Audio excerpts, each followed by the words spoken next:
ওয়ালাইকুম আসসালাম। মাশাআল্লাহ মাশাআল্লাহ। কি করেন আপনি? আমি পড়াশোনা করি, পার্ট টাইম জব করি। কিসে পড়াশোনা করেন? অনার্সে থার্ড ইয়ার, কোথায়? ব্রাউনবাড়িয়া সরকারি কলেজ। ব্রাহ্মণবাড়িয়া সরকারি কলেজে অনার্স থার্ড ইয়ারে পড়ে আমার এই ভাই। আর পাশাপাশি কি জব করেন? একটা অক্সিজেনের দোকান আছে, ফুড পার্টনার কাছে। মাশাআল্লাহ মাশাআল্লাহ। না, এই যুবকরা এত অল্প পুরস্কার দিলে হবে না, আর কি আছে পুরস্কার দেওয়ার মতো? খুব ভালো লাগলো আমার কাছে। এই যুবক পড়াশোনা করে আবার পার্ট টাইম জব করে। আর একটু আগে আমরা চিঠি পড়লাম এক যুবকের, সে বেকার, কোনো কামাইয়ের পথ নাই, তার বাপের আমি ফুসলে দিয়ে যেতাম তার বিয়ে করানোর জন্য। আপনি বিয়ে করছেন? না, আহারে, কি বাপে বিয়ে দেয় না? বাবা নাই, মা আছে, বড় ভাই আছে, চাকরি করে। বড় ভাই বিয়ে করবে তার। যদি বড় ভাইরে বোঝান লাগে, মারে বোঝান লাগে, নাম্বার দিয়ে দেন, আমি কথা বলে দেবো। কি বলেন?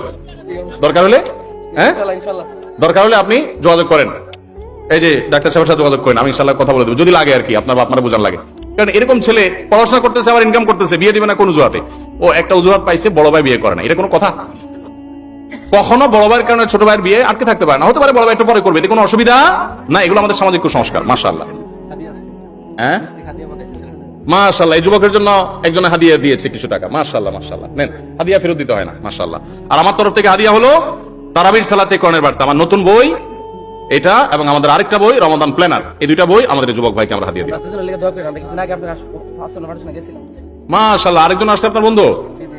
ঠিক আছে, তুমিও হাত তুলছো, তোমার আমি বঞ্চিত করবো না। দাও ওরে ওই বইটা হাদিয়া করো, দিয়ে দিও। মাশাআল্লাহ।